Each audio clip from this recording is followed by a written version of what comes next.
defense panel ni Vice President Sara umapela sa publiko na hintaying maipresenta muna ang kanilang panig bago paniwalaan ang prosecution. Idetalye mong balitang yan, RH7 Henry Uri. Henry? Kaya Mayor, umapila ang defense panel ni Vice President Sara Duterte sa publiko na antayin muna ang kanilang pagkakataong makapagpresenta rin ng kanilang ebidensya at mga testigo bago paniwalaan ang anumang lumalabas at ipinipresenta naman ng prosecution.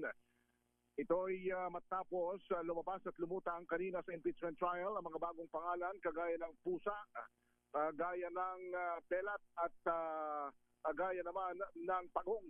Pero sabi ni Attorney Michael Powa, dapat munang antayin din na makounter nila itong mga ganitong ipresenta ng prosecution kung si Colonel Raymond Lachica naman ay kanilang ipipresenta bilang kanilang testigo.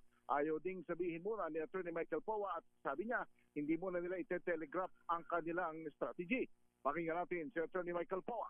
Sa ngayon, yun lang po talaga masasabi ko. As you know, sir, we strictly abide by the sub judice rule. So I don't want to litigate my case in public.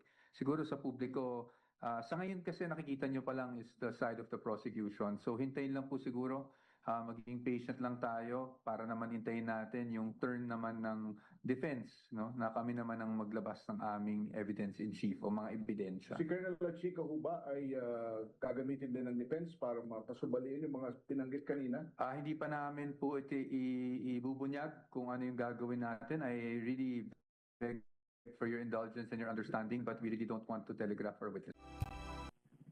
Ang tinigdayoteya ni Attorney Michael Powa ang tagapagsalita ng defense panel ni Vice President Sara Duterte. Ako si Henry Uri para sa DZRH, una sa Pilipinas. Una sa Pilipino.